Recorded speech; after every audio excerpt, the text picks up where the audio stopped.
10 taon ng pagtitiis, tila basurang itinapon sa isang iglap. Habang pinagsisilbihan ko ang kanyang pamilya, hinihimas na pala ni Marcos ang kamay ng iba. Mas masakit pa sa sampal ang malaman na pati ang pangarap kong ninakaw ay itinatanghal nila ngayon bilang kanila. Akala nila ay nanalo na sila. Pero hindi nila alam, ang bawat luhang pumatak sa sahig ng kusinang ito ay magiging matalas na diamanteng luluray sa kanilang kasinungalingan. Handa na ba silang mawala ang lahat? Huwag kang mag-alala, Valerie. Isang baitang na lang siya sa hagdan na inaapakan ko. Isang hagdan na gawa sa kahoy, kapaki-pakinabang noong nagsisimula pa lang ako. Pero ngayon, isa na lang siyang pabigat na kailangang iwanan sa ibaba. Ang boses ni Marcos ay nanggagaling sa kabilang linya ng telepono. Narinig ni Teresa dahil sa pagkaka-loudspeaker nito sa loob ng kanilang kwarto. Ang bawat salita ay tila isang matalim na bubog na dahan-dahang hinihiwa ang pandinig ni Teresa. Ang boses ng kanyang asawa, ang boses na 10 taon niyang pinagkakatiwalaan at inalagaan, ay tunog banyaga ngayon. Malamig, kalkulado, at puno ng panunuya. But Marcos, what about the research? Sagot ng isang pamilyar na boses ng babae. Si Valerie. If I present your work as mine for the promotion, baka makahalata siya. She used to be a med student too, right? Tumawa si Marcos. Isang tunog na dati ay nagpapatibok ng puso ni Teresa sa tuwa, pero ngayon ay nagdudulot ng kilabot. Valerie, honey, she's just a housewife now. Nakalimutan na niya ang amoy ng laboratorio dahil mas pamilyar na siya sa amoy ng bawang at sibuyas sa kusina. She's too busy being a martyr for this family to notice that her husband is already building a future with someone else. Sa labas ng pinto, sa gitna ng madilim na pasilyo, naroon si Teresa. Nakasuot siya ng kanyang paboritong bestidong kulay asul, ang damit na isinuot niya noong araw na graduate si Marcos sa med school. Ang araw na isinuko niya ang sarili niyang pangarap para sa lalaking ito. Ang kanyang mga kamay ay nanginginig habang hawak ang isang tray ng pagkaing espesyal niyang inihanda. Sa gitna ng tray ay ang paboritong adobong manok ni Marcos. Ang amoy nito ay sumusuot sa ilong ni Teresa. Nagpapaalala sa kanya ng libu-libong gabi na ipinagluto niya ito habang nag-aaral ito para sa board exams. Sa tabi nito ay isang maliit na cake na may nakasulat na, Happy ika-10 anniversary, my doctor. Ang tamis ng icing ay tila naging lason sa kanyang paningin. Ang bawat patak ng pawis mula sa mainit na ulam ay tila nakikisimpatya sa luhang pilit na kumakawala sa kanyang mga mata. Masyadong masakit, masyadong malupit ang tadhana. Ang taong binuo niya ay siya palang sisira sa kanya. Dahan-dahang lumuwag ang hawak ni Teresa sa tray. Ang porselanang pinggan ay dumulas mula sa kanyang mga daliri. Bumagsak sa sahig at nagkapira-pira sa libu-libong piraso. Ang sarsa ng adobo ay tumalsik sa kanyang malinis na bestida, tila mga mantsa ng dugo sa isang krimen na kung saan siya ang biktima. Ang ingay ng pagkabasag ay umalingaw-ngaw sa buong bahay, nilunod ang katahimikan ng gabi. Pero si Teresa ay nanatiling tahimik. Hindi siya humiyaw, hindi siya nagmura. Ang tanging naririnig niya ay ang mabilis na tibok ng kanyang sariling puso, na tila isang ibon na nagpupumiglas sa loob ng isang masikip na hawla. Ang kanyang lalamunan ay tuyot, parang uminom ng buhangin, at ang bawat hininga niya ay may kasamang hapdi. Napansin ni Teresa ang kanyang sariling refleksyon sa salamin ng drawer sa pasilyo. Ang babaeng nakikita niya ay hindi na ang masayahin at matalinong Teresa na kilala niya noon. Ang babaeng iyon ay may maputlang mukha, mga matang puno ng hapis, at mga kamay na basang-basa ng sarsa at luha. Bumukas ang pinto ng kwarto. Lumabas si Marcos, gulat na gulat habang hawak pa rin ang kanyang cellphone. Ang kanyang mukha ay agad na namna na balot ng pagkabalisa. Pero hindi ito pagkabalisa para kay Teresa, kundi pagkabalisa dahil nahuli siya. Teresa, kanina ka pa ba dyan? Tanong ni Marcos, Ang boses niya ay nagtatangka pang maging malumanay, isang huling pagtatangka ng gaslighting na dati ay laging umeebekto sa kanya. Tiningnan siya ni Teresa, hindi sa mata, kundi sa malinis na collar ng kanyang puting shirt. Ang shirt na si Teresa mismo ang nagplan sa kaninang umaga ng may pagmamahal. Isang matinding pait ang gumapang sa kanyang dibdib. Isang tanong ang tanging umuukil-kil sa kanyang isipan. Isang katanungan na hindi niya kayang bigkasin, pero sumisigaw sa bawat hibla ng kanyang pagkatao. Hanggang kailan ko ba kailangang mamatay para lang mabuhay ka, Marcos? Tumalikod si Teresa nang hindi nagsasalita. Iniwan ang mga basag na pinggan at ang kanyang durog na puso sa malamig na sahig. Sa gabing ito, ang katahimikan ni Teresa ay hindi tanda ng pagsuko, kundi ang simula ng isang bagyo na wawasak sa lahat ng kasinungalingang itinayo ni Marcos. Ang bawat piraso ng nabasag na porselana sa sahig ay tila sumasalamin sa mukha ni Teresa. Pira-piraso, sabog, at mahirap nang muling mabuo. Maingat niyang pinulot ang mga ito, hindi alintana, kung ang matatalas na gilid ay humihiwa na sa kanyang mga daliri. Mas manhid na ang kanyang balat kaysa sa kanyang kaluluwa. Teresa, let me explain. Stress lang ako sa ospital at si Valerie.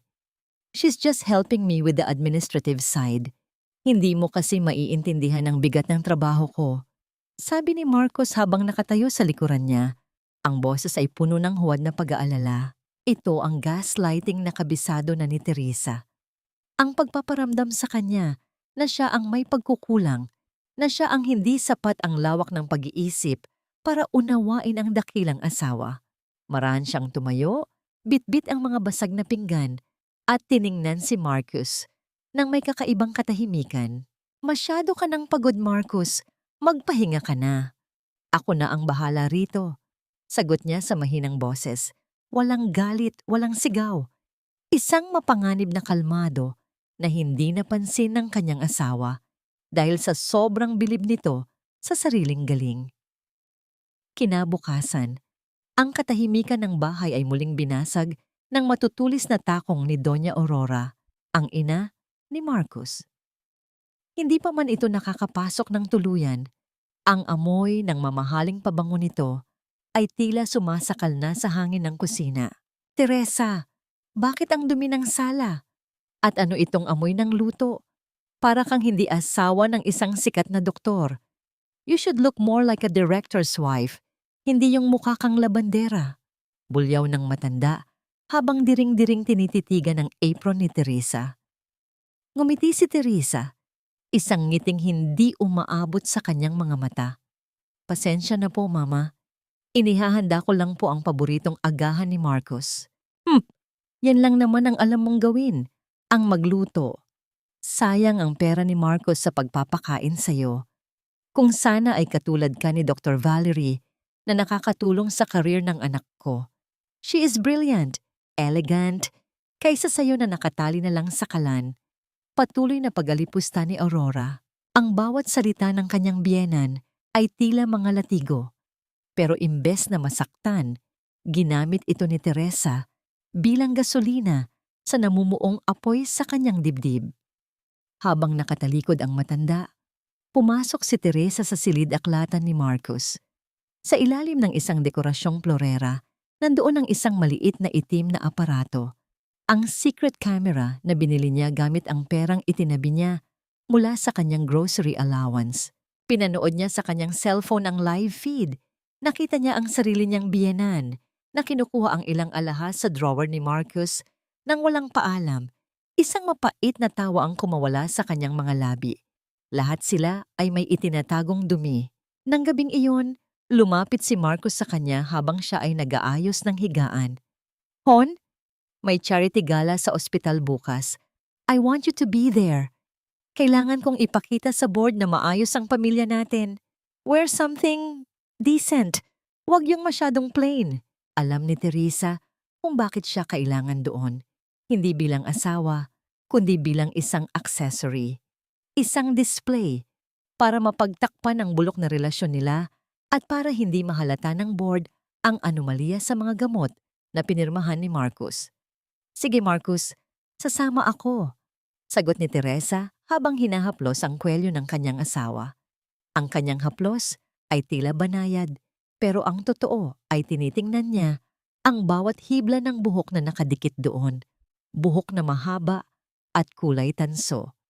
Kay Valerie, sa ilalim ng unan ni Marcus, naramdaman ni Teresa ang panginginig ng isang cellphone. Hindi iyon ang personal na phone ni Marcus. Maingat niya itong hinugot habang naliligo ang asawa. Isang mensahe ang bumungad sa screen mula sa isang unregistered number. Pero alam ni Teresa kung kanino yon. Can't wait to see your face tomorrow at the gala, especially when they announce the research. Don't worry about your plain wife. I'll make sure she stays in the shadows where she belongs. Humigpit ang hawak ni Teresa sa cellphone. Ang kanyang mga kuko ay bumaon sa kanyang palad hanggang sa mag-iwan ito ng mapulang marka. Ang kislap ng kanyang mga mata sa dilim ay kaing talas ng diamante. Hindi na siya ang babaeng nasa anino. Siya na ang magiging dilim na lalamon sa kanila. Sa gitna ng masukal na bodega ng kanilang bahay, sa likod ng mga lumang maleta at mga dekorasyong hindi na ginagamit, ay nahanap ni Teresa ang isang kahon na matagal na niyang pilit ibinabaon sa limot. Alikabok at sapot ng gagamba ang bumubungad sa kanya, pero sa ilalim ng mga ito ay ang kanyang tunay na pagkakakilanlan. Hinaplos niya ang makapal na pabalat ng isang medical textbook, isang aklat na ang bawat pahina ay may mga guhit at nota ng kanyang pangarap. Tila bumalik ang kanyang gunita 10 taon na ang nakalilipas sa loob ng isang masikip na silid-aklatan. Naroon siya, ang pinakamatalinong estudyante sa kanilang batch habang tinuturuan si Marcus na noon ay nahihirapan sa kanyang mga subject. Huwag kang mag-alala Marcus, kaya natin ito. Kapag naging doktor na tayo, magtatayo tayo ng sarili nating klinika, sabi niya noon habang puno ng ningning ang kanyang mga mata. Ngunit ang ningning na yon ay unti-unting namatay nang dumating ang krisis sa pamilya ni Marcus. Naalala ni Teresa ang gabing lumuhod si Marcus sa kanyang harapan. Umiiyak dahil wala na itong pambayad sa matrikula. Teresa, ikaw lang ang pag-asa ko. Kapag natapos ko ang medisina, ibabalik ko sa iyo ang lahat. Ako naman ang magtatrabaho para makabalik ka sa pag-aaral. Pangako, hinding-hindi kita bibiguin. At naniwala si Teresa. Isinuko niya ang kanyang scholarship, tumigil sa pag-aaral, at nagtrabaho sa 3 magkakaibang kumpanya bilang encoder at sales lady para lang matustusan ang bawat semestre ni Marcus. Ang bawat sentimong kinita niya ay itinuring niyang puhunan para sa kanilang kinabukasan.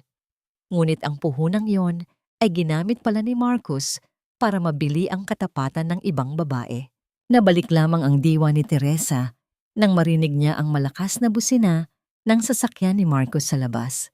Agad niyang isinara ang kahon at nagmadaling lumabas. Sa gabing iyon, matapos masiguro na mahimbing na ang tulog ni Marcus, kinuha ni Teresa ang kanyang lumang salamin sa mata mula sa drawer. Isinuot niya ito at sa isang iglap, ang malabong paligid ay naging malinaw. Hindi lang ang paningin niya ang luminaw, kundi pati na rin ang kanyang desisyon.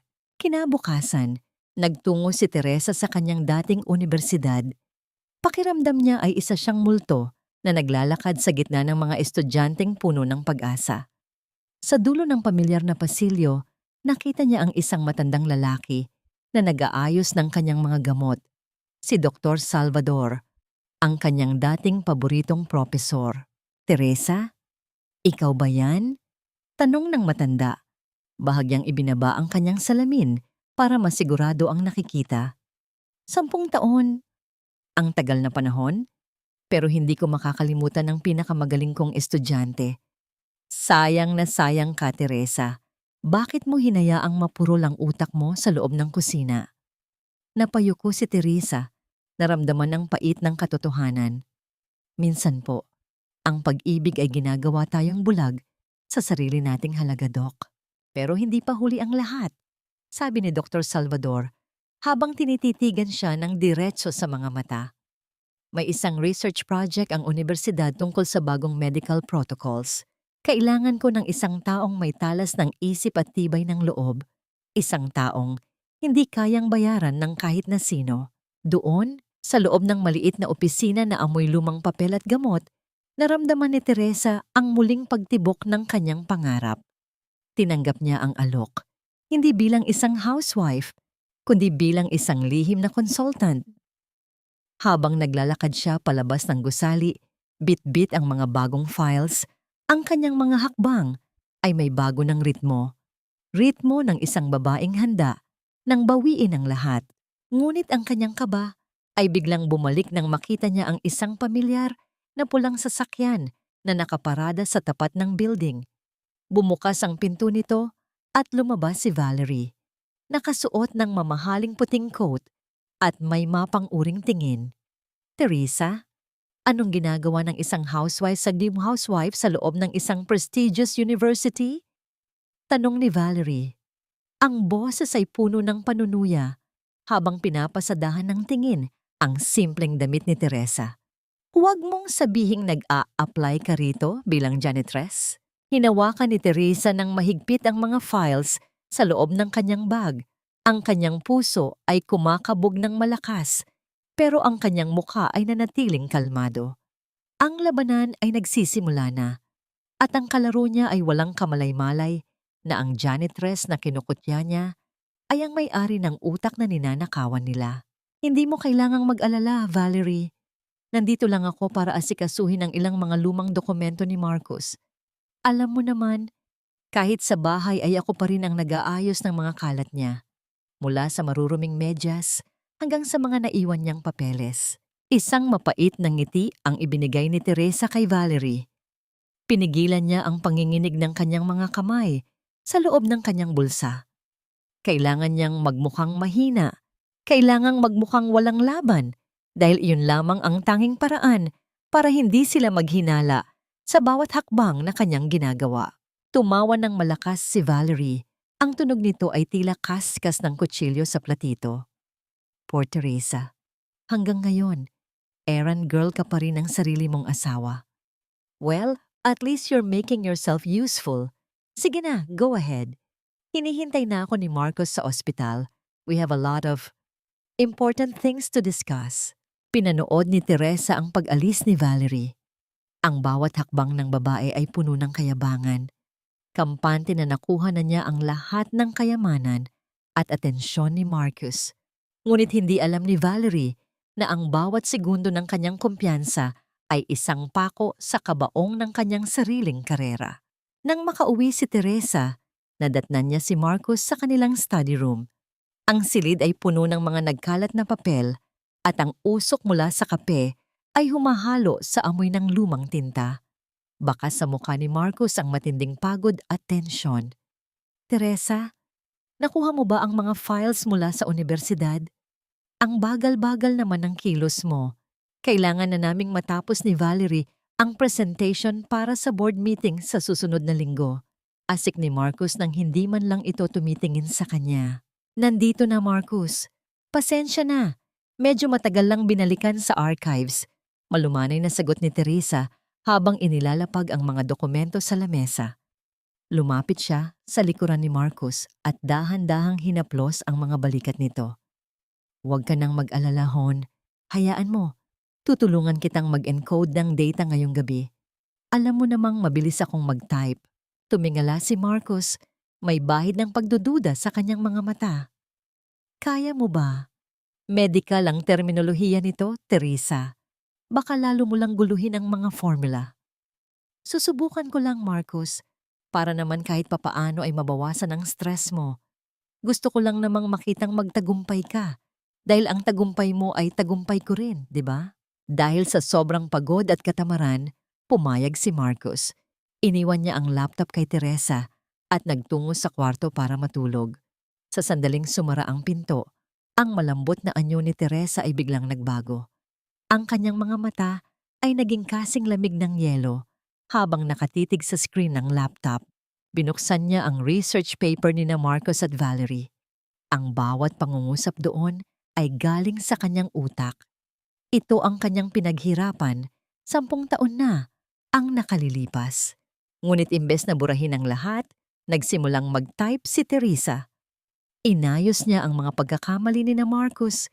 Ginawa niyang perpekto ang bawat obserbasyon, ngunit may isang maliit na detalye siyang binago sa formula. Isang logical time bomb na tanging siya lang ang nakakaalam kung paano pasabugin sa tamang panahon.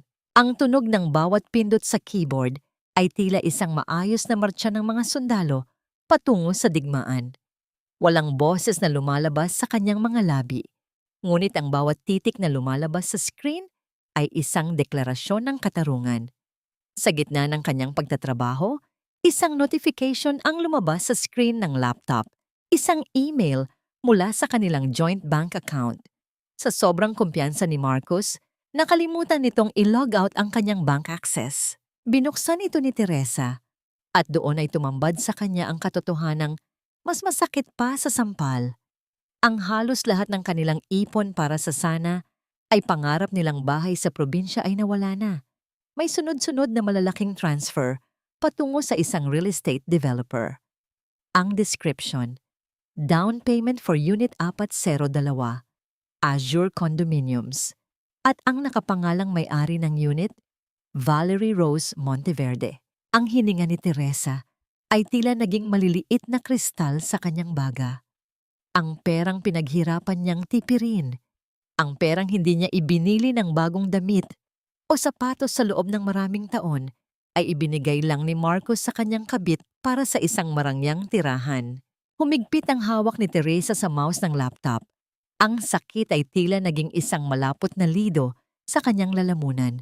Ngunit imbes na umiyak, kinuha niya ang kanyang cellphone at kinuhanan ng litrato ang bawat transaction record. Maya-maya pa, may narinig siyang yabag mula sa labas ng pinto.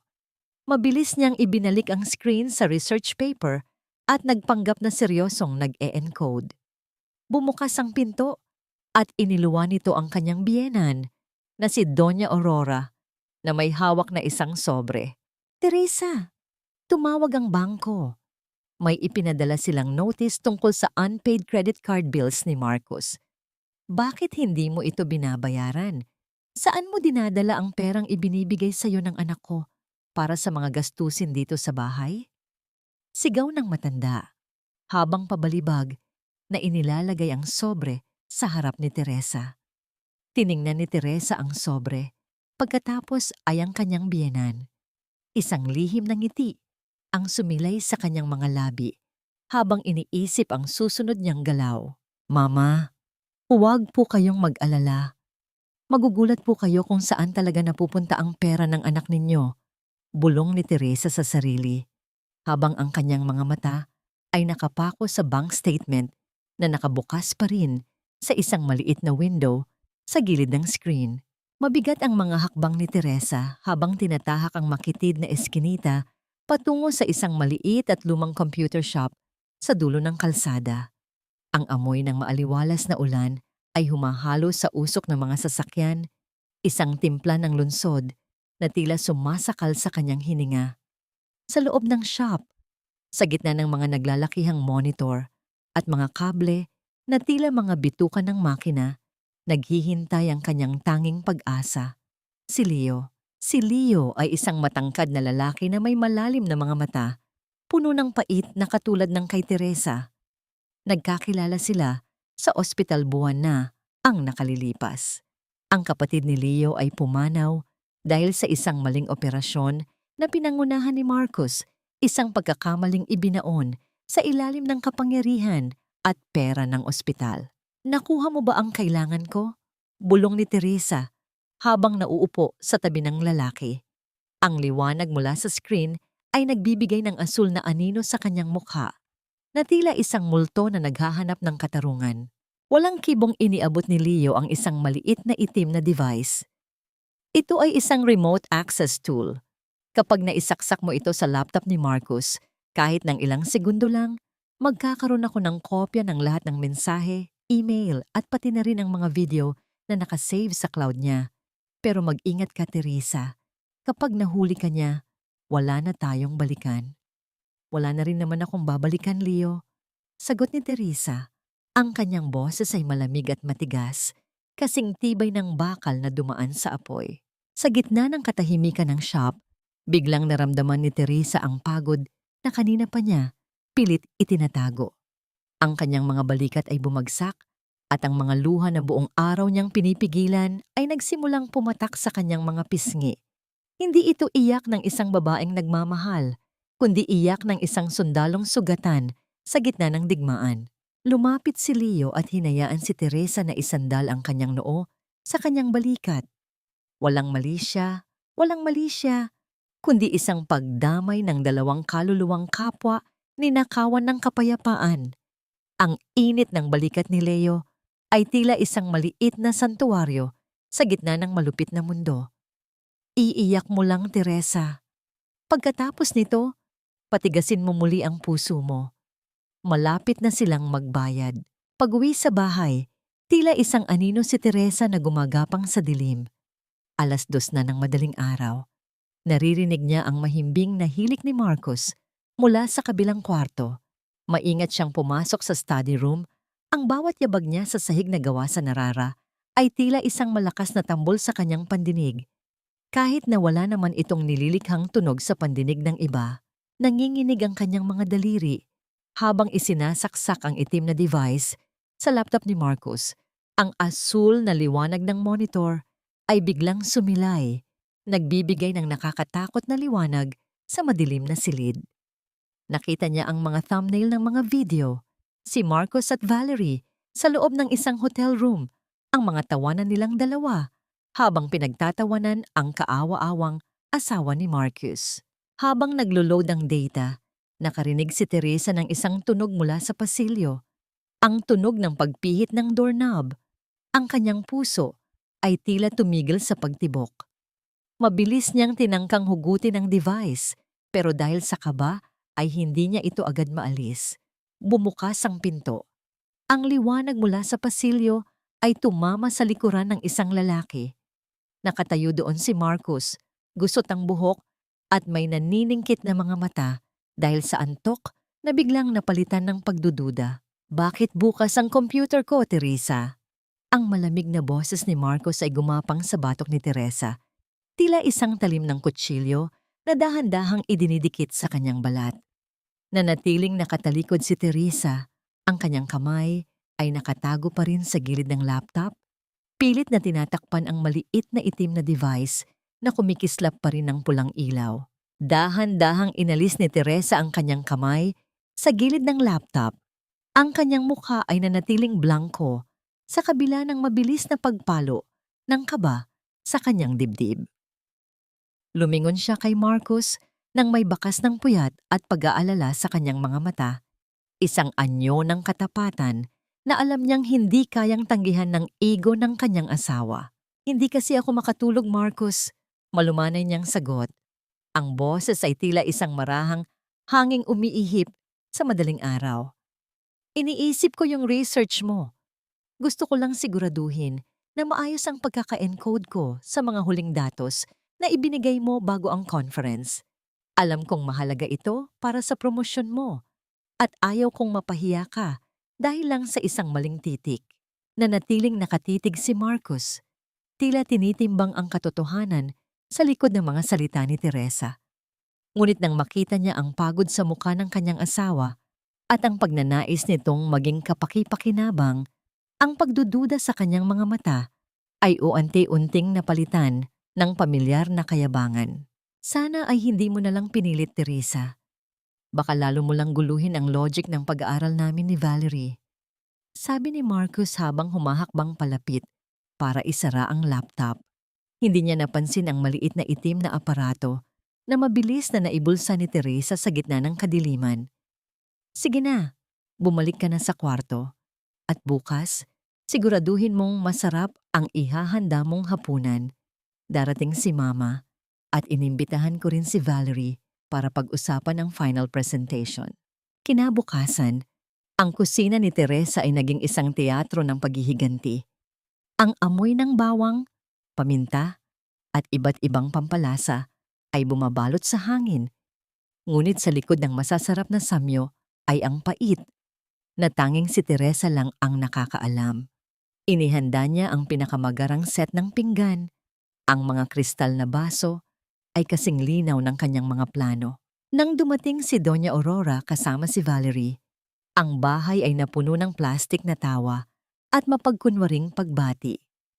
Si Valerie ay nakasuot ng isang fitted na pulang dress, tila isang apoy na gustong sumunog sa katinoan ni Teresa, habang si Doña Aurora ay walang tigil sa pagpuri sa katalinuhan ng doktora. Napakaswerte talaga ni Marcus na may kasama siyang katulad mo sa ospital, Valerie. Sabi ni Doña Aurora habang nakaupo sa hapagkainan. Hindi man lang tinitingnan si Teresa na nagsisilbi ng pagkain. Hindi katulad ng iba na hanggang dito na lang sa loob ng bahay, walang ambag sa karera ng asawa. Ngumiti si Teresa at inilapag ang isang malaking mangkok ng espesyal na putahe sa harap ni Valerie. Kaya nga po espesyal ang inihanda ko ngayong gabi. Valerie, subukan mo itong ampalaya with beef. Alam ko kasing mahilig ka sa mga bagay na mapait ang lasa pero masarap sa simula. Isang sandali ng katahimikan ang bumalot sa hapagkainan. Tumingin si Valerie kay Teresa, pilit na hinahanap ang anumang bakas ng pang-uuyam. Pero tanging ang maamong mukha ng isang housewife ang kanyang nakita. Thank you, Teresa. Napaka-thoughtful mo naman. It's true, ampalaya is good for the heart. Masyado na kasing matamis ang buhay namin ni Marcos sa ospital. Kailangan ng kaunting balance. Nagpatuloy ang hapunan sa gitna ng mga pasaring. Bawat subo ni Valerie ay tila isang hamon. At bawat tawa ni Marcus ay isang latigo sa pandinig ni Teresa. Alam nyo, simula ni Teresa habang dahan-dahang hinihiwa ang karne sa kanyang pinggan, may nabasa akong kwento tungkol sa isang ahas na pumasok sa isang bahay. Akala ng lahat ay kaibigan siya dahil maganda ang kanyang kulay. Pero ang totoo, dahan-dahan na pala niyang kinakain ang pundasyon ng tahanan. Ang nakakatawa pa roon, ang may-ari ng bahay ang mismong nagpapakain sa kanya. Nabitiwan ni Marcos ang kanyang kubyertos, ang tunog ng bakal sa porselana ay umalingaw-ngaw sa buong silid. Teresa, anong klaseng kwento ba yan? Kumakain tayo. Huwag kang magsalita ng mga bagay na walang kwenta. Pasensya na, Marcos. Masyado lang sigurong malalim ang iniisip ko tungkol sa research nyo. Sagot ni Teresa nang may malamig na ningning sa kanyang mga mata. Matapos ang hapunan, lumabas sina Marcos at Valerie sa hardin para sa sigarilyo at sariwang hangin, habang si Doña Aurora ay abala sa panonood ng telebisyon. Hindi nila alam na ang maliit na flower pot sa tabi ng bench na kanilang inuupuan ay may nakatagong recorder na nakakonekta sa cellphone ni Teresa. Sa loob ng kusina, habang naguhugas ng pinggan, isinuot ni Teresa ang kanyang earphones. Narinig niya ang boses ni Valerie, puno ng panggigigil. I can't stand her, Marcos. Hanggang kailan ba tayo magkukunwari? She's acting weird tonight. Bakit hindi mo na lang siya hiwalayan at ibigay sa akin ang lahat? Shh, Valerie. Konting tiis na lang. Kailangan natin ang pirma niya sa mga dokumento ng lupa at ang access sa joint account para matapos ang bayad sa kondo mo. Kapag nakuha na natin ang promotion at ang pera, itatapon ko na siya sa kalsada na parang basahan. Just play along, okay? I love you. Ang boses ni Marcus ay tila isang laso na dumadaloy sa pandinig ni Teresa. Ang kanyang mga kamay ay nanginginig sa loob ng tubig na may sabon, pero ang kanyang puso ay naging kasing tigas ng bato. Ngunit ang kanilang pag-uusap ay biglang naputol ng isang matinis na tunog mula sa loob ng bahay. Ang telepono ni Marcus na naiwan sa lamesa ay tumatawag. Mabilis na kinuha ni Teresa ang telepono bago pa makapasok ang asawa. Isang tawag mula sa San Lucas Hospital. Hello? Is this Dr. Marcus? This is the pharmacy department. May malaking anomalya sa mga prescription orders na ipinadala nyo ngayong hapon. Maraming pasyente ang nasa panganib dahil sa maling dosage. Kailangan nyo pong pumunta rito ngayon din. Binitawan ni Teresa ang telepono. Ang kanyang mukha ay nagkaroon ng isang nakakatakot na ngiti. Ang logical time bomb na itinanim niya sa research at sa system ng ospital ay nagsimula ng sumabog ng mas maaga kaysa sa kanyang inaasahan. Hindi pwedeng magkamali ang system. Imposible. Maayos ang lahat ng data na ipinasok ko. Ang boses ni Marcos ay bumasag sa katahimikan ng bahay, puno ng desperasyon at takot. Ang kanyang mukha na kanina lang ay puno ng kayabangan, habang kasama si Valerie ay biglang namutla. Tila isang bangkay na binuhusan ng malamig na tubig. Mabilis niyang kinuha ang kanyang jacket, nanginginig ang mga kamay habang pilit na isinusuot ito. Sa gilid ng pinto, nakatayo si Teresa. Ang kanyang mukha ay balot ng huwad na pag-aalala. Ang kanyang mga mata ay tila nagtatanong. Ngunit sa kaibuturan ng kanyang puso ay isang tahimik na pagdiriwang ang nagaganap. Ang unang piraso ng dominong itinayo ni na Marcos at Valerie ay natumba na, at alam ni Teresa na wala nang makakapigil sa susunod pang mga pagbagsak. Anong nangyari, Marcos? Bakit ka nagmamadali? Tanong ni Teresa. Ang boses niya ay malambot at puno ng pag-aaruga. Tila isang anghel na nag-aalala sa kapakanan ng kanyang asawa. The hospital. May problema sa mga prescriptions. I have to go, Teresa. Valerie, let's go! Sigaw ni Marcos nang hindi man lang tinitingnan ng asawa. Mabilis silang lumabas ni Valerie. Ang tunog ng mabilis na pag-andar ng sasakyan sa labas ay nag-iwan ng isang malalim na katahimikan sa loob ng tahanan. Naiwan si Teresa sa gitna ng sala, kasama si Doña Aurora, na ngayon ay bakas din ng kaba sa mukha. Ngunit imbes na umiyak o magpakita ng panghihina, dahan-dahang naupo si Teresa sa sofa. Kinuha niya ang kanyang cellphone at nag-type ng isang mensahe para kay Leo. Nagsimula na ang kaguluhan. Siguraduhin mong hindi nila maibabalik ang lumang records. Teresa, bakit nakaupo ka lang dyan?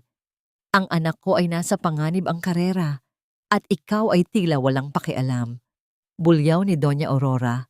Ang kanyang boses ay nanginginig sa galit at takit. Tumingin si Teresa sa kanyang biyenan. Sa unang pagkakataon sa loob ng 10 taon, hindi siya yumuko. Hindi siya humingi ng tawad. Tinitigan niya ang matanda nang may diretsong tingin. Isang tingin na nagpatahimik sa mga susunod pa sanang pang-aalipusta nito. Mama, nagdasal po ako para sa gabing ito. Bulong ni Teresa. Ang boses niya ay kasing lamig ng hanging nanggagaling sa labas. Dahil sa gabing ito, makikita nating lahat kung ano talaga ang halaga ng mga bagay na pinaghirapan nating itago. Habang ang gabi ay lumalalim, si Teresa ay nanatiling gising. Sa kanyang isipan, tila nakikita niya ang bawat pangyayari sa ospital, ang mga galit na doktor, ang naguguluhang mga nurse, at si Marcos na pilit na nagpapaliwanag sa harap ng board of directors. Alam ni Teresa na ang binago niyang formula sa research ay hindi lamang basta mali. Ito ay sadyang idinisenyo para magmukhang isang kapabayaan sa panig ng taong nag-finalize ng dokumento. At walang iba yon, kundi si Valerie. Ang bawat oras na lumilipas ay tila isang dahan-dahang pag-ikot ng kutsilyo sa damdamin ni Teresa. Naalala niya ang lahat ng gabing hindi siya natulog para lang matapos ang mga report ni Marcos. Naalala niya ang bawat tipid na ginawa niya para lang may maipambayad sa utang ng pamilya, habang ang asawa niya ay nagpapakasasa sa karangyaan kasama ang iba. Isang matinding hapdi ang muling gumapang sa kanyang dibdib, pero sa pagkakataong ito, hindi ito hapdi ng kawalan ng pag-asa. Ito ay hapdi ng isang sugat na dahan-dahang gumagaling sa pamamagitan ng paglalabas ng lason. Nabalik lamang ang kanyang ulirat nang marinig niya ang pagpihit ng pinto pagkalipas ng ilang oras. Pumasok si Marcos, magulo ang buhok at tila tumanda ng 10 taon sa loob ng isang gabi. Sa likuran niya ay si Valerie na hindi na makatingin ng diretso at halatang galing sa pag-iyak. Suspended ako, Teresa. Mahinang sabi ni Marcos. Ang kanyang boses ay basag. And Valerie, she's being investigated for professional negligence. Mawawala ang lahat, Teresa. Ang promotion, ang reputasyon ko, lahat. Tumayo si Teresa at lumapit kay Marcos. Marahan niyang hinawakan ang mukha ng asawa. Isang kilos na tila puno ng pagmamahal pero puno rin ng panunuya. Huwag kang mag-alala, Marcos. Nandito naman ako, 'di ba? Sabi mo nga noon, ako ang pundasyon mo. Handa akong tumulong kung hahayaan mo ako. Sa dilim ng kanilang silid, habang nakatalikod si Marcos at pilit na kinakalimutan ng trahedya, nanatiling dilat ang mga mata ni Teresa. Isang katanungan ang pabulong niyang binigkas sa kanyang isipan. Isang katanungang tila sumasabay sa ihip ng hangin sa labas. Gaano kaya kalalim ang kaya mong ihukay para sa sarili mong libingan, Marcos, bago mo mapagtanto na ako ang may hawak ng pala? Huwag kang matakot, Marcos. Hanggat narito ako, hindi ka babagsak. Ako ang sasalo sa'yo, gaya ng lagi kong ginagawa. Ang mga salitang ito ni Teresa ay tila isang malambot na kumot na ibinalot niya sa nanginginig na balikat ni Marcos. Nakaupo ang kanyang asawa sa gilid ng kanilang kama. Nakayuko at nakabaon ang mukha sa kanyang mga palad. Ang tanyag na doktor na dati ay puno ng yabag at dangal, ay tila isang batang nawawala sa gitna ng kagubatan.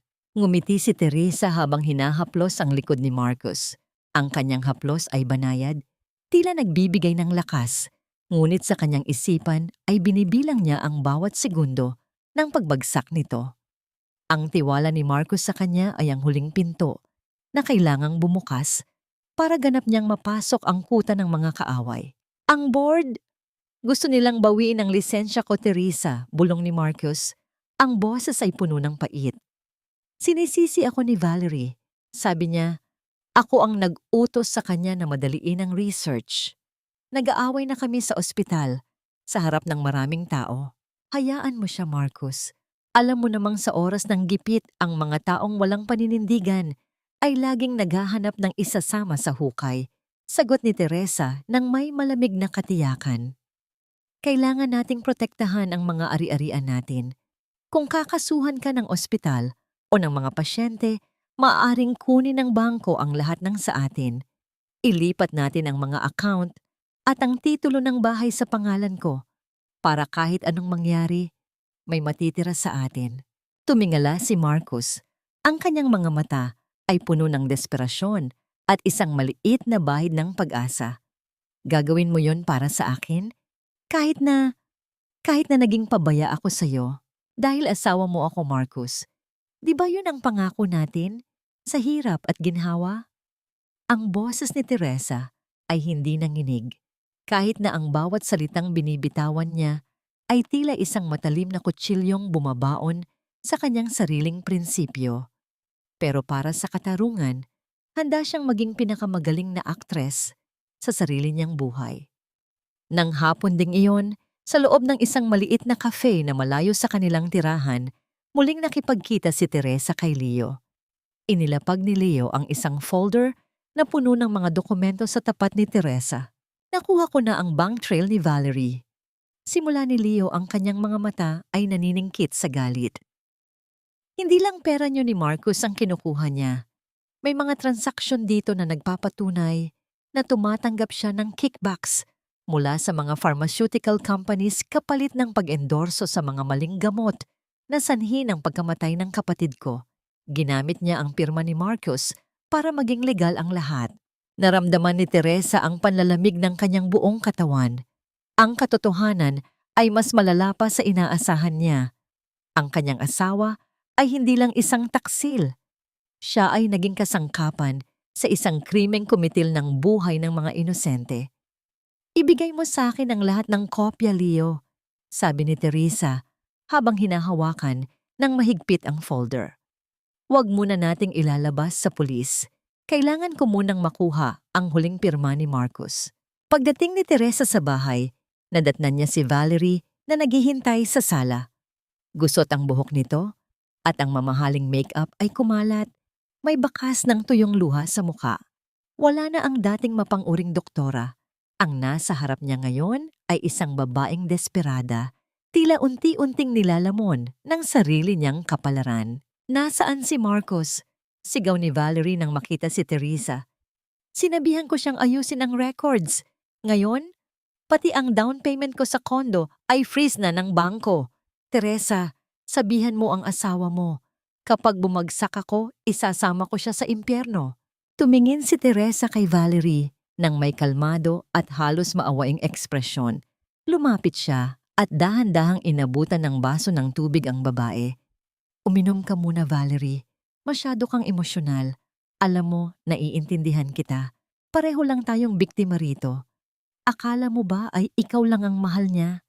Marami na siyang binitiwang pangako sa akin na napako rin. Natigilan si Valerie. Ang baso ay nanginginig sa kanyang kamay. Anong ibig mong sabihin? Marcos is a survivor, Valerie. At sa oras na ito, ikaw ang nakikita niyang pabigat. Bulong ni Teresa ang kanyang boses ay tila isang laso na dahan-dahang pumapasok sa isipan ni Valerie. Kausap niya ang abogado niya kanina. Sabi niya, ikaw ang nagmamanipula sa kanya. Pinaghahandaan na niya ang paglaglag sa iyo para mailigtas ang sarili niya. Ang bawat salita ni Teresa ay tila isang kidlat na tumama sa pagkatao ni Valerie. Ang selos at takot ay nagsimulang mag-alab sa mga mata ng doktora. Sa gitna ng kanilang pag-uusap, pumasok si Marcos sa sala. Bakas ang gulat nang makita ang dalawang babaeng pinakamahalaga sa kanyang buhay. Ang isa ay ang kanyang kaligtasan at ang isa ay ang kanyang pagkawasak. Anong ginagawa mo rito, Valerie? Galit na tanong ni Marcos. Bumagsak ang basong hawak ni Valerie sa sahig. Muling lumikha ng ingay ng pagkabasag na tila hudyat ng panibagong gulo. Totoo ba, Marcos? Ilalaglag mo ako para iligtas ang sarili mo. Akala ko ba ay ako ang hinaharap mo? Sa gitna ng sigawan at kaguluhan ni Marcos at Valerie, nanatiling nakatayo si Teresa sa gilid. Isang malamig na ngiti ang sumilay sa kanyang mga labi habang pinapanood ang dalawang taong sumira sa kanyang buhay na ngayon ay dahan-dahang naglalapaan. Ang huling piraso ng kanyang plano ay malapit nang matapos at ang kailangan na lang niyang gawin ay manood habang ang apoy na sila mismo ang nagsindi ay lalamon sa kanilang lahat. Umalis ka na, Valerie. Wala kang maitutulong sa sitwasyon natin ngayon kundi ang lalong guluhin ng isip ko. Ang mga salitang ito ni Marcos ay tila isang malamig na balde ng tubig na ibinuhos sa nag-aapoy na galit ni Valerie. Nakatayo ang doktora sa gitna ng sala, humihingal, at ang kanyang mga mata ay naniningkit sa hindi makapaniwalang sakit. Ang lalaking pinagdaanan niya ng lahat ng dumi, ang lalaking kasabwat niya sa pagnanakaw ng dangal ni Teresa, ay ngayon ay tinataboy siya na parang isang ligaw na aso sa harap mismo ng kanyang asawa. Sa sulok ng silid, dahan-dahang pinulot ni Teresa ang mga piraso ng basag na kristal mula sa sahig. Ang bawat kilos niya ay may banayad na ritmo, tila isang ritual ng pamamaalam sa mga taon ng kanyang pagkakaalipin. Hindi siya tumitingin sa kanila, pero ramdam niya ang bawat tensyon, ang bawat mabilis na paghinga, at ang bawat lason na lumalabas sa bibig ng dalawang taksil. How could you, Marcos? Bulyaw ni Valerie. Ang boses niya ay gumaralgal sa tindi ng emosyon. I gave you everything. Ang career ko, ang reputasyon ko, pati ang perang ipinambayad natin sa kondo. Lahat yun ay dahil sa akin. And now you're telling me to leave? Valerie, please, stop it! Asik ni Marcos habang pilit na hinahawakan ang braso ng babae para ilabas. Masyado ng maraming iskandalo sa ospital. Huwag mo nang dagdagan dito sa bahay ko. Si Teresa na ang bahala sa akin. Siya ang asawa ko. Ang salitang asawa ay umalingaw-ngaw sa buong sala. Tila isang mapait na biro na tanging si Teresa lang ang nakakaalam ng dulo.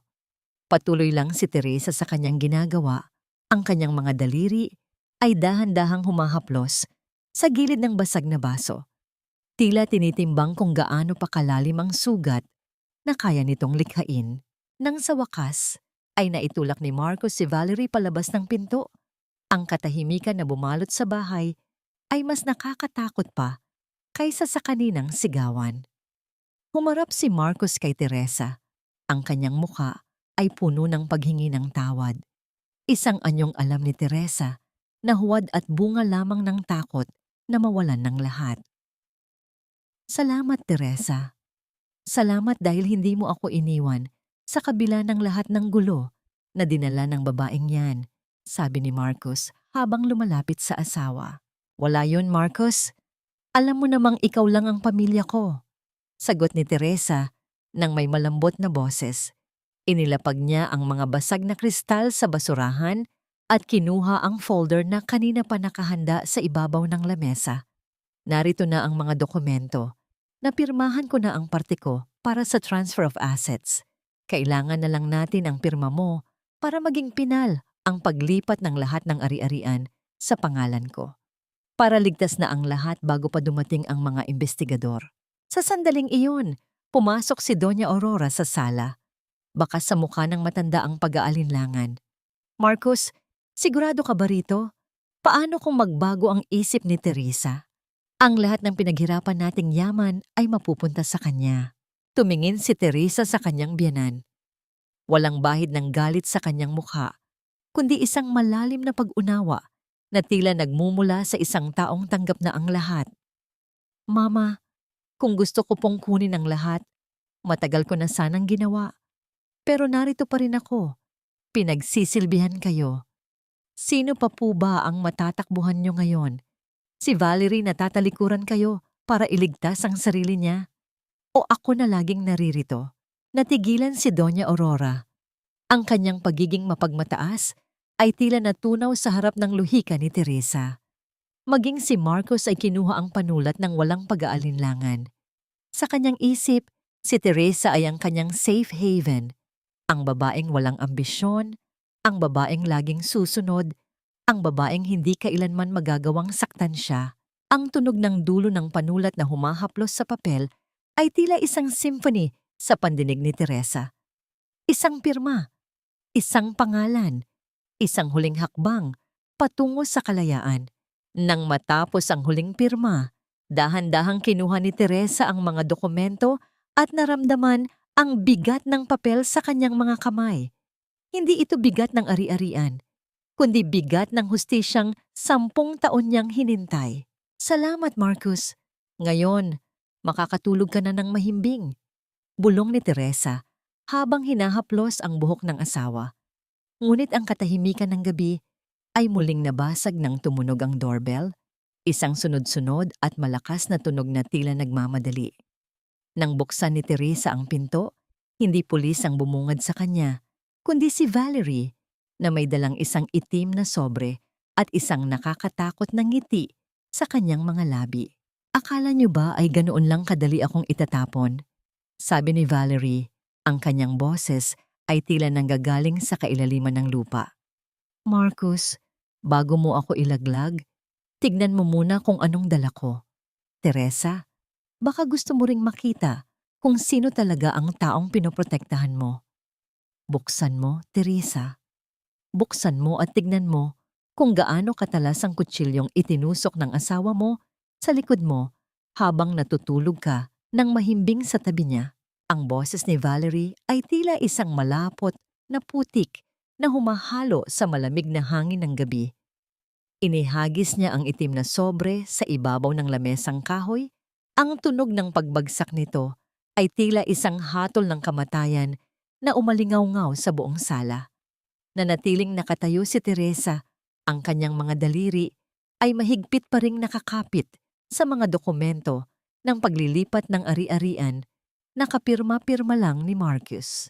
Nararamdaman ni Teresa ang unti-unting panginginig ng kanyang mga tuhod, pero pinilit niyang manatiling matuwid ang tindig. Ang kumpiyansa na binuo niya sa loob ng nakaraang mga oras ay tila isang kastilyong buhangin na unti-unting dinudurog ng paparating na alon. Valerie, tama na. Umalis ka na bago ko patawagin ang security. Sigaw ni Marcus. Ang boses niya ay puno ng takot na nauuwi sa desperasyon. Akma niyang kukuhain ang sobre, pero mabilis itong naunahan ni Teresa. Dahan-dahang binuksan ni Teresa ang sobre. Ang tunog ng pagpunit ng papel ay tila bawat hibla ng kanyang puso na muling nalalagas. Sa loob ay mga dokumento mula sa isang pribadong klinika at mga kopya ng mga medical clearance. Sa bawat pahina, nakita ni Teresa ang isang pamilyar na pirma. Isang pirma na tila kanya, pero alam niyang hindi niya kailanman isinulat. Ano ito, Marcus? Bulong ni Teresa. Ang kanyang boses ay halos hindi marinig sa tindi ng emosyong sumasakal sa kanyang lalamunan. Bakit ang pangalan ko ang nakalagay dito bilang head researcher sa mga illegal na clinical na eksperimento ni Valerie? Bakit pirma ko ang narito sa mga gamot na nagdulot ng komplikasyon sa mga pasyente? Tumawa si Valerie, isang tawang puno ng tagumpay at pait. Dahil sa simula pa lang, Teresa, ikaw na ang inihanda niyang maging fall guy. He forged your signature, your credentials, lahat. In case na pumalpak ang research at mabulgar ang mga kickbacks namin, ikaw ang haharap sa kulungan. Ikaw ang magiging mukha ng kapabayaan habang kaming dalawa ay lilipad patungong ibang bansa gamit ang perang ninakaw namin sa inyo. Tila tumigil ang mundo ni Teresa. Lumingon siya kay Marcus, umaasang makakita ng pagtatanggi. Isang bakas ng katotohanang mahal pa rin siya nito, kahit kaunti. Pero ang nakita niya ay isang lalaking hindi makatingin ng diretsyo. Isang lalaking nakayuko sa bigat ng sariling kasalanan. Teresa, I was going to fix it. I swear. Nauutal na sabi ni Marcus, pero bawat salita niya ay tila laso na lalong nagpapahina kay Teresa. Isang matinding pagkahilo ang biglang sumalakay kay Teresa. Ang paligid ay tila umiikot. Ang mga mukha ni na Marcus at Valerie ay naging malabo. Napahawak siya sa gilid ng sofa. Ang kanyang kabilang kamay ay dahan-dahang humawak sa kanyang tiyan. Isang pakiramdam na kanina pa niya binabaliwala. Isang kakaibang pagpintig. Isang babala ng kanyang sariling katawan. Teresa, anong nangyayari sa'yo? Bakit ang putla mo? Tanong ni Doña Aurora, na ngayon ay tila nakaramdam din ng takot para sa kanyang manugang. Hindi na nagawang sumagot ni Teresa. Ang paningin niya ay iunti-unting nagdilim. Pero bago siya tuluyang mawalan ng malay, isang huling imahe ang pumasok sa kanyang isip. Ang larawan ng kanyang kasal na nakapatong sa mantle. Ang 2 taong nangako ng habambuhay na proteksyon na ngayon ay ang mismong mga taong naghukay ng kanyang libingan. Bumagsak si Teresa sa sahig. Ang mga dokumento ng ari-arian ay nagkalat sa paligid niya, tila mga tuyong dahon. Sa gitna ng kaguluhan, isang malakas na tawag mula sa cellphone ni Marcus ang muling umalingaw-ngaw. Isang tawag mula sa laboratorio na magbibigay ng isa pang impormasyon na hindi nila inaasahan. Ang amoy ng gamot at malinis na puting kumot ang unang bumati sa kamalayan ni Teresa nang dahan-dahan niyang imulat ang kanyang mga mata. Ang bawat tibok ng kanyang puso ay tila umalingaw-ngaw sa loob ng tahimik na silid ng ospital. Isang mabagal at pagod na ritmo na tila nagtatanong kung bakit kailangan pa niyang gumising sa isang mundong puno ng dumi at pagtataksil. Sa gilid ng kanyang higaan, nakita niya si Marcus. Nakaupo ito, hawak ang kanyang kamay nang may higpit na tila natatakot na mawala siya. Ang mga mata nito ay mapula, bakas ang pag-iyak, at ang muka ay puno ng isang emosyong hindi inaasahan ni Teresa, pagsisisi na hinaluan ng matinding galak. Teresa, salamat sa Diyos, gising ka na. Bulong ni Marcus, ang boses niya ay nanginginig. Patawarin mo ako sa lahat ng gulo sa bahay. Hindi ko alam. Hindi ko akalain na sa gitna ng lahat ng ito, bibigyan tayo ng isa pang pagkakataon. Kumunot ang noo ni Teresa. Ang kanyang isip ay tila lumalangoy pa rin sa dilim. Anong pagkakataon, Marcus? Anong ibig mong sabihin? You're pregnant, Teresa. 2 buwan na. Sabi ni Marcus habang inilalagay ang kanyang palad sa tiyan ni Teresa. Sabi ng doktor, ang pagkahilo at pagbagsak mo ay dahil sa matinding stress at pagkapagod. Pero ang baby, ligtas ang baby. Tila tumigil ang pag-ikot ng mundo para kay Teresa. Pregnant? Siya? Sa loob ng maraming taon, nangarap silang magkaanak pero laging bigo. Bakit ngayon? Bakit sa sandaling ito? kung kailan ang pag-ibig niya para kay Marcus ay naging abo na. Isang matinding kaba ang gumapang sa kanyang dibdib. Ngunit bago pa siya makapagsalita, nakita niya ang isang pamilyar na anino sa labas ng pintong salamin ng kanyang silid. Naroon si Dr. Salvador. Nang magtama ang kanilang mga mata, bahagyang umiling ang matandang doktor at tiningnan ang chart na hawak nito. Doon sa isang iglap, naintindihan ni Teresa. Isang malaking pagkakamali ang resulta ng lab o marahil ay may ginawa si Dr. Salvador para bigyan siya ng pananggalang. Sa ilalim ng batas at ng moralidad ng mga Pilipino, ang isang buntis na asawa ay isang sagradong biktima, isang katayuan na magagamit niya para makuha ang simpatya ng board at mapabagsak ang mga pekeng dokumento ni Valerie. Agad na binago ni Teresa ang kanyang anyo. Hinayaan niyang dumaloy ang mga luha sa kanyang pisngi, pero hindi dahil sa saya, kundi dahil sa isang plano na ngayon lang nabuo sa kanyang isipan. Ang baby natin. Hikbi ni Teresa habang pilit na bumabangon para yakapin si Marcus. Pero Marcus, paano ang baby natin kung kailan ang pangalan ko ay nadawit sa mga ilegal mong gawain? Paano kung makulong ako? Sino ang mag-aalaga sa kanya? Hinding-hindi mangyayari yun, Teresa. Gagawan ko ng paraan. Pangako ni Marcus, ang kanyang boses ay puno ng determinasyon ng isang lalaking nabulag muli ng sariling pagnanasa na magkaroon ng tagapagmana. Aakuin ko ang lahat. Sasabihin ko sa board na ako ang nag-utos kay Valerie na gamitin ang pangalan mo nang walang pahintulot mo. I'll protect you and our child no matter what. Sa gitna ng kanilang madamdaming eksena, biglang bumukas ang pinto ng malakas. Iniluwan nito si Valerie na tila isang baliw na nawala sa sariling katinoan. Ang kanyang mga mata ay naniningkil sa galit habang nakatitig sa tiyan ni Teresa. Buntis? Niloloko ka lang niya, Marcus. Pakitang tao lang ang lahat ng yan. Sigaw ni Valerie habang sinusubukang lumapit sa higaan ni Teresa pero hinarang siya ni Marcus. Teresa, alam ko ang laro mo. Huwag mong gamitin ang isang hindi totoong bata para itali ang lalaking mahal ko sa iyo. Umalis ka rito, Valerie! Sigaw ni Marcus, ang kanyang boses ay tila kulog na yumanig sa loob ng silid. Wala kang karapatang pagsalitaan ng ganyan ang asawa ko at ang anak ko.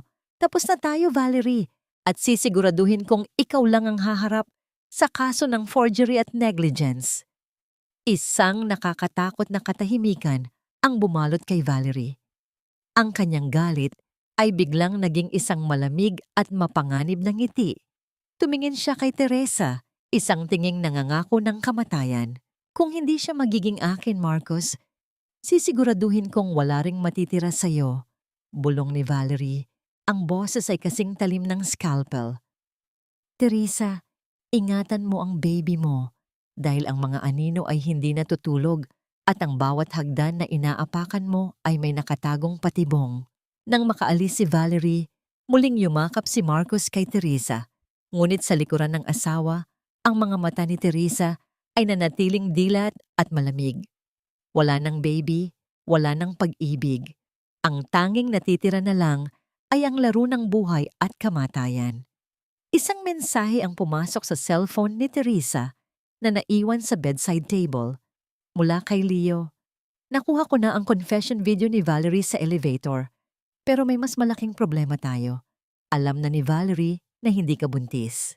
Ang bawat hakbang ko sa loob ng gusaling ito ay tila pagtapak sa sarili kong libingan. Pero sa pagkakataong ito, hindi ako ang ililibing. Malamig ang simoy ng hangin sa pasilyo ng Azure Condominiums. Isang amoy ng karangyaan na binayaran ng mga luhang hindi nakikita. Sa kabila ng panghihina ng kanyang katawan, pilit na naglakad si Teresa patungo sa Unit 402. Hawak niya sa kanyang nanginginig na kamay ang duplicate na keycard na nakuha niya mula sa mga gamit ni Marcus habang ito ay natutulog sa tabi ng kanyang higaan sa ospital. Hindi alam ni Marcus na wala na si Teresa sa kanyang kwarto. Ang buntis na asawa na dapat ay nagpapahinga ay narito ngayon. Tinititigan ng pintong nagtatago ng pinakamasakit na bahagi ng kanyang kataksilan. Dahan-dahang idinikit ni Teresa ang card sa scanner. Walang tunog. Tanging ang maliit na ilaw na nagpalit mula sa pula patungong berde ang naghudyat na bukas na ang pinto. Pumasok siya sa loob at ang halimuyak ng mamahaling pabango ni Valerie, ang pabangong amoy ng rosas na may halong lason, ang agad na sumalubong sa kanya. Mula sa master bedroom narinig ni Teresa ang mga boses. Ang boses ni Marcus na puno ng pakiusap at ang boses ni Valerie na puno ng pagngingit-ngit. Valerie, listen to me. Kailangan nating magpalamig. Kapag nalaman ng board na peke ang pirma ni Teresa, pareho tayong makukulong. Pero ngayong buntis siya, may paraan ako para makuha ang awa nila. I'll make her drop the charges, then after the baby is born, I'll find a way for us to be together again. Sabi ni Marcus, ang bawat salita ay tila isang turok ng karayom sa puso ni Teresa. Bullshit, Marcus. Alam kong laro lang yan ni Teresa. Hindi siya buntis. 1 linggo na kaming hindi nagkaka-period sa ospital. Alam ko ang cycle niya. Sigaw ni Valerie. Ginagamit ka lang niya para mabawi ang lahat. Bakit ba napakabobo mo pagdating sa asawa mo? Dahan-dahang binuksan ni Teresa ang pinto ng kwarto. Nakita niya silang dalawa. Si Marcus na nakaupo sa gilid ng kama, ang kamay ay nakahawak sa ulo. At si Valerie na nakatayo sa harap nito, suot ang isang manipis na pantulog na kulay itim. Isang eksenang dapat ay ikinamatay ni Teresa sa sakit. Pero sa pagkakataong ito, ang tanging naramdaman niya ay isang malalim at malamig na kapayapaan. Inilabas ni Teresa ang kanyang cellphone na kanina pa nakarecord. Ang ganda ng plano niyo, Marcus. Napakamalikhain, pero sayang. Dahil ang script na sinusunod niyo ay ako ang sumulat. Sabay na napalingon ang dalawa. Ang mukha ni Marcus ay tila nakakita ng multo, habang si Valerie ay napaatras at napahawak sa gilid ng lamesa. Teresa! Bakit ka narito? You should be in the hospital. Nauutal na sabi ni Marcus, habang pilit na tumatayo para lumapit sa asawa. Huwag mo akong hawakan, Marcus. Malamig na utos ni Teresa. Huwag mong dungisan ang balat ko ng mga kamay mong pumatay sa tiwala ko. Oo, tama si Valerie. Hindi ako buntis. Pero kailangan kong marinig mula sa sarili mong bibig na gagamitin mo lang ang anak natin para iligtas ang sarili mo. At narinig ko na ang lahat. Lumapit si Teresa sa kama at inilapag doon ang isang puting folder. Sa loob nito ay ang kanyang orihinal na medical diploma, ang kanyang mga sertipikasyon bilang top student at ang dokumentong nagpapatunay na ang research na ipinagmamalaki ni na Marcus at Valerie ay pag-aari niya 10 taon na ang nakalilipas. This is not just a house, Marcus. This is my house. Ang perang ibinayad mo rito ay perang ninakaw mo sa akin, sa ating kinabukasan. At ang research na sinira nyo, it's my legacy, sabi ni Teresa habang tinititigan si Valerie ng diretso sa mata. Valerie, akala mo ba ay ikaw ang matalino? I tracked every single kickback you took. I have your emails to the pharmaceutical companies at ang logical bomb sa system. Ako ang nagtanim nun. I led you both straight into this trap step by step, kiss by kiss. Napaluhod si Marcus sa sahig. Ang kanyang mundo ay tuluyan ng gumuho. Ang asawang akala niya ay plain housewife ay ang mastermind ng kanyang pagkawasak. Ang babaeng inakala niyang madaling utuin ay siya palang humahawak sa mga tali na nagpapagalaw sa kanyang buhay. Anong gagawin mo sa amin, Teresa? Mahinang tanong ni Marcus. Ang kanyang boses ay puno ng takot. Teresa walked towards the window, looking at the city lights that seemed like diamonds scattered on black velvet. Hindi ko kayo kailangang sirain, Marcus, dahil sinira niyo na ang sarili niyo. I'm just here to watch the fire burn. Hinawakan ni Teresa ang mamahaling kurtina ng unit, ang telang sutla na dati ay pangarap niyang ilagay sa kanilang unang bahay. Marahan niya itong hinila at ang tunog ng pagpihitit ng bintana ay tila isang huling paalam. By the way, Marcus, dagdag ni Teresa bago siya lumabas ng pinto. Nakalimutan kong sabihin, Dr. Salvador is not just my doctor. He's the chairman of the ethics committee. At kanina pa siya nakikinig sa livestream ng audio na ito. Ang pasilyo ng ospital ay tila isang maputlang labyrinth. Ang bawat hakbang ni Teresa ay nagiiwan ng isang bakas ng kanyang determinasyon. Ang kanyang mga paa ay nanlamig sa simoy ng hangin, ngunit ang apoy ng hustisya sa kanyang puso ay lalong nag-aalab. Habang naglalakad siya patungo sa opisina ni Dr. Salvador, ang kanyang dating propesor at ang taong naging tulay sa kanyang paghihiganti, ang kanyang isipan ay puno ng mga alaala. Naalala niya ang araw na iniwan niya ang unibersidad. Ang pangarap na maging isang doktor ay tila isang lumulutang na lobo na biglang pumutok sa harap niya. Gumuho ang kanyang mundo at ang tanging nagawa niya ay magtrabaho ng doble para lang matustusan ang pangangailangan ng kanyang asawa. Ngunit sa paglipas ng panahon, unti-unti niyang natutunan na ang buhay ay hindi laging tungkol sa pagpapakasakit. Hindi niya kailangang maging biktima, hindi niya kailangang maging sunod-sunuran. May lakas siyang natutunan sa kanyang pagdurusa.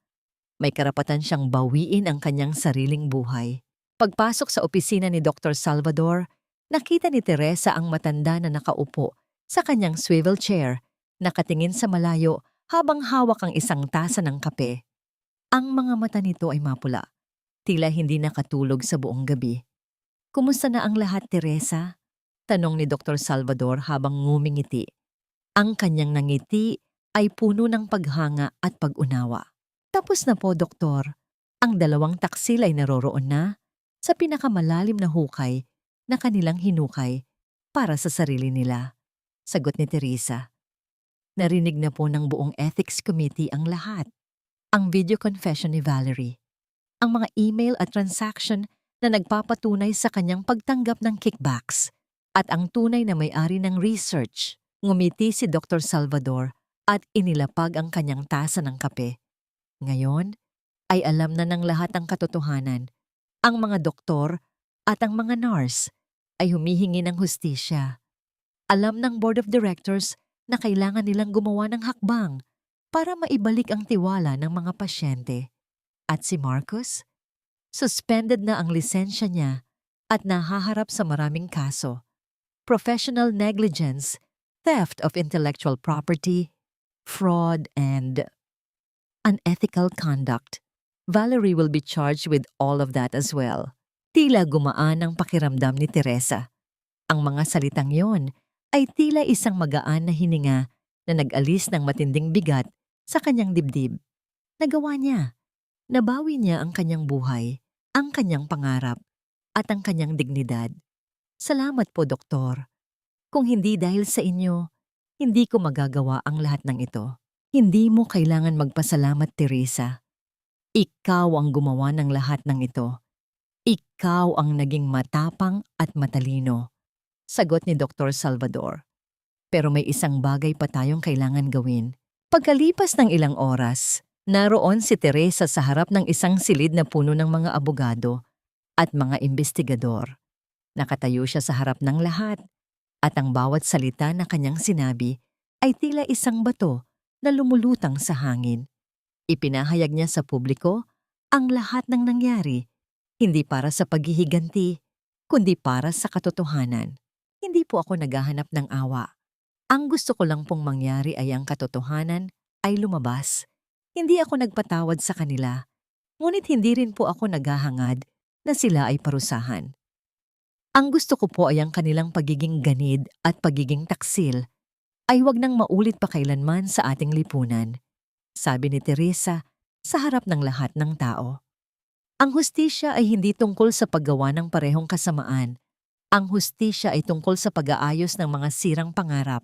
Pagkatapos ng kanyang pahayag, lumabas siya sa gusali ng korte. Ang sikat ng araw ay tumama sa kanyang mukha at sa unang pagkakataon, sa loob ng napakahabang panahon, naramdaman niya ang kapayapaan na hindi pa niya nararanasan. Ang mundo ay tila naghihintay sa kanya. Sa sandaling iyon, isang kotse ang huminto sa harap niya. Lumabas si Leo. Tumingin si Leo sa kanya at ngumiti. Handa ka na bang magsimula ng bago, Teresa? Tanong ni Leo. Tumango si Teresa. Ang kanyang mga mata ay puno ng pag-asa. Handang-handa na ako. Sa likuran ni Teresa, muling bumukas ang pinto ng gusali ng korte. Lumabas si Doña Aurora. Ang kanyang muka ay puno ng pagsisisi at pag-iyak. Teresa, patawarin mo ako. Naging bulag ako sa lahat. Hindi kita nakita bilang isang tao. Hayaan mo akong tumulong sa'yo, maging lola sa bata mo. Ngumiti si Teresa, isang ngiti na hindi nagpapatawad, ngunit nagbibigay ng isang pagkakataon. Hayaan mong makabawi ka sa amin, Mama Aurora. Pero sa ngayon, kailangan ko munang simulan ang sarili kong buhay. At sa gitna ng umaga, habang ang liwanag ay tumatago sa mga gusali ng syudad, sinimulan ni Teresa ang paglalakbay patungo sa bagong bukas, isang bukas na puno ng mga pangarap, hustisya, at ang pag-asa ng isang bagong simula. Ang araw ay lumubog na, at ang mga ilaw ng lungsod ay nagsimulang kumislap, tila mga diamante na nagkalat sa itim na belo ng gabi. Nakaupo si Teresa sa isang simpleng bangko sa harap ng kanyang bagong klinika, ang Liwanag Medical Clinic. Isang lugar na hindi niya inakalang makakamtan, ang manifestasyon ng kanyang bagong kalayaan. Ang mga huling buwan ay tila isang mabilis na paglalakbay sa isang bagong mundo.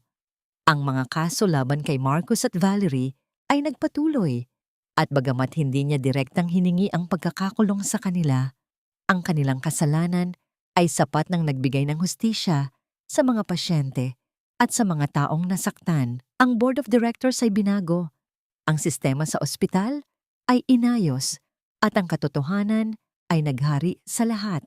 Sa kanyang paglipas ng panahon sa pag-aaral, natapos ni Teresa ang kanyang doctorate at ngayoy isa na siyang matagumpay na medical director na may mga plano para sa mga pasyente. Ngunit ang pinakamahalaga sa lahat, natagpuan ni Teresa ang kapayapaan. Sa gabing ito, habang nakatingin sa malayo, hindi niya nakita ang kanyang nakaraan, kundi ang isang malawak na nabukas. Ang mga sugat na dating bumabalot sa kanyang puso ay dahan-dahang gumaling, at ang mga pangarap na dati ay tila nawala, ay muling bumangon. Masyado ka nang matagal na nakatunganga dyan, Teresa. Kailangan mo nang magpahinga. Ang boses ni Leo ay sumira sa kanyang mga pag-iisip. Nakatayo ito sa tabi niya. Ang kanyang mga mata ay puno ng pag-aalala. Malapit na ako, Leo. Sagot ni Teresa habang ngumingiti. May hinihintay lang ako. Sa kanilang likuran, bumukas ang pintuan ng klinika. Lumabas si Doña Aurora. May hawak na isang sanggol na babae na kayumanggi ang balat at may mga mata na tila sumasalamin sa buong kalawakan. Gusto mo na bang makita ang iyong apo, Teresa? Tanong ni Doña Aurora. Ang kanyang boses ay puno ng pagmamahal. Ngumiti si Teresa at tumayo. Ang kanyang puso ay tila sumasayaw sa kasiyahan. Lumapit siya sa kanyang biyenan at buong pagmamahal niyang kinarga ang sanggol. Kamusta ang baby? Tanong niya.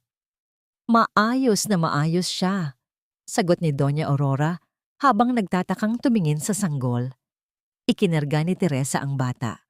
Ang bawat ngiti, ang bawat yakap, at ang bawat luha na kanyang itinago ay nawala na.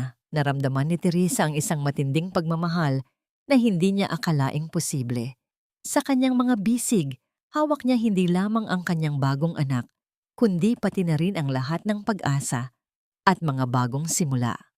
Anong pangalan niya? Tanong ni Leo. Liwanag, sagot ni Teresa habang tinitignan ang kanyang sanggol na may mga matang puno ng pagmamahal. Sa kalayuan, biglang nakita ni Teresa ang isang lalaki na nakatayo sa harap ng kanyang klinika. Si Marcus. Pilit niyang itinago ang kanyang pagkabigla. Lalapit si Marcus sa kanila at nagbabala. Patawarin mo ako, Teresa. Mahinang sabi ni Marcus. Kailangan kong makita ang anak ko. Hindi ako makatulog sa gabi kapag hindi ko nakikita ang kanyang mukha.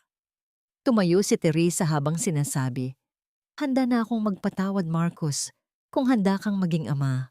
Pagkatapos, pinakawalan ni Teresa ang mga salita. Naiintindihan ko, Marcos. Ngunit hindi ako titigil na alagaan ang aking anak na babae na si Liwanag. Ngumiti si Teresa. Tama, sabi ni Leo. Hinahawakan niya ang kamay ni Teresa. Sa malayo, umiiyak si Marcos.